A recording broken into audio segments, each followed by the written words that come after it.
Curry said if he's cleared, he'll be ready to go. Take a listen. Yeah, there's a little bit of pain, or discomfort, but there's, you get cleared to play, and at that point, there's no real time to worry about that. Are you going to help the team win? Are you going to be able to make an impact, do what you do? And if I feel like the answer is yes, then that means I'm ready to play. In every pro sport, once you get to the postseason, most players are playing through some pain. Now, obviously, his is a little different. It was a little more of a serious injury. But you also have to remember, this is the first time that the Warriors are back in the playoffs since they lost to the Raptors in the 2019 NBA Finals. So Steph is going to do anything he can to get in there. And if he says he's ready, he's been here before, he's going to be fine. Yeah, I would trust Steph in this spot. I wouldn't trust a younger player. No. Someone who really has something to prove. But Steph knows his body. He doesn't have anything to prove at this point. Like in this particular playoffs, we know what Steph Curry is and what he's capable of. So if he's saying he can go out there, then he's good to go. It's not a situation where obviously he's pushing it, but it's not a situation like Luka, where I would genuinely be concerned. Luka doesn't take great care of his body to begin with. He's young. Is he being completely honest about how much pain he's in because he's just trying to be out there? He wants to play. Right. So I'm going to trust that Steph is ready to go. And listen, they need him. Like, if they're going to make a run in this playoffs and have any chance at winning a championship, they have to have Steph out there. And they do well in the playoffs. They are 77-28 in the playoffs under Steve Kerr. It's pretty good. Yeah. That's pretty good. All right. Well, moving on. There's been speculation that Ben Simmons could be ready to make his Nets debut at some point during their first round series against the Celtics. He's been doing individual rehab work, but still has not been cleared to return to practice. So Kevin Durant is preparing as if Simmons won't be available at all. No, I'm not expecting him to play. That's easier for me, like I'm not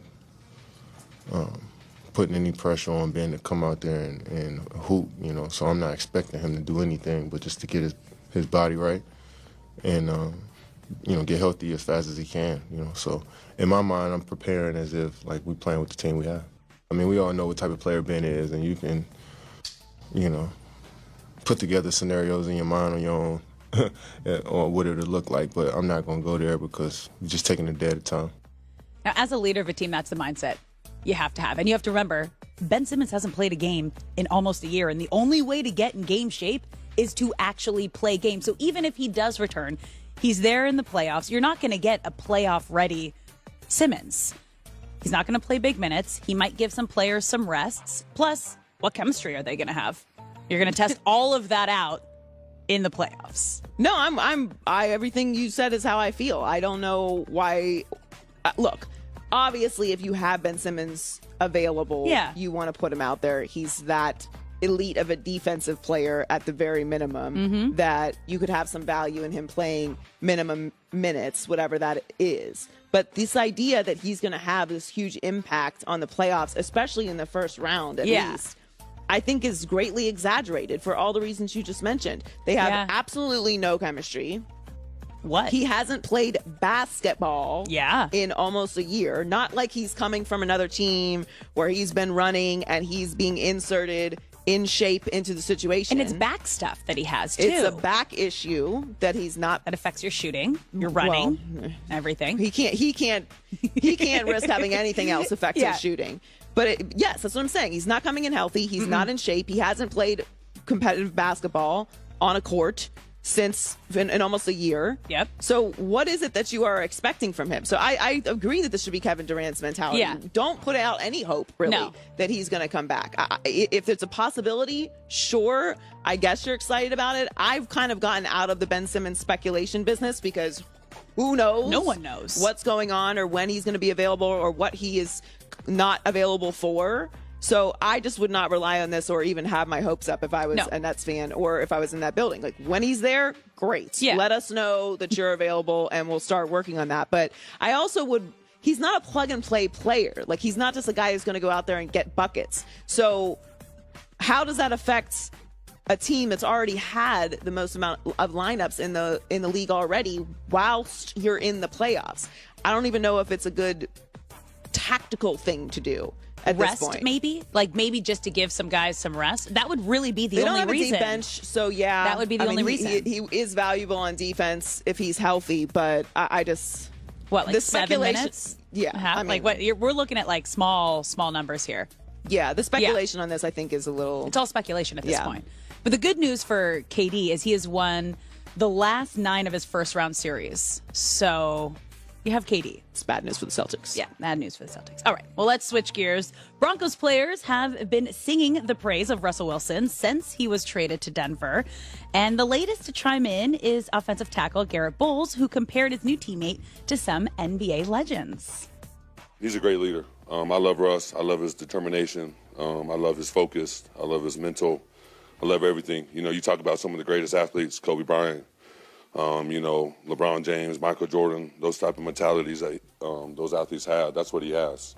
He's just so focused all the time, ready to rock and roll. And it's what we needed here. He brings in he's just so positive all the time, just a lovable guy, and you just want to play your heart out for him. He has the mindset of a winner and a champion. And if he already has his teammates singing his praise like that, he's not only investing in himself, you can tell he's already invested in all the players. And as you see here, he's already practicing with some of his receivers. And that's what you have to do when you're joining a new group, a new organization, a new franchise. This is what we saw Tom Brady do when he went to the Bucs. You have to put in that extra time, not only to get that chemistry, but then to get that trust and to get those kind of relationships that we just heard. Because that matters too. He is already winning the locker room and he is already winning over his team mentally. Well, that's also something that's been a little bit of a conversation about Russ. Is he going to be able to truly connect with the entire locker room, which is going to be super necessary if they're going to take the next step up with all of these pieces that they not only brought in, but that have been there through, some pretty rough years over the past couple of years with a lot of talent. Now a new head coach. There's a lot of change. There's going to be a new owner. So having a stable, strong, trusted, respected voice in the locker room is going to be very crucial. I hadn't even mentioned the division, which is which is an added layer of things when you're talking about the Denver Broncos. I like Russ a lot. I think he has a very strong brand about him. That's why it's not surprising that you're hearing that from Garrett Bowles. There's just there's going to be a lot of pressure on the Broncos and Russell Wilson this year, as there should be. I just think that when you make a move as aggressive as Russell Wilson did, and you look at what's happened over the past couple years with Tom Brady leaving the mothership, the North Star. What am I trying to say here? Death Star. The Death Star. Patriots? Yeah. You call them the Death Star?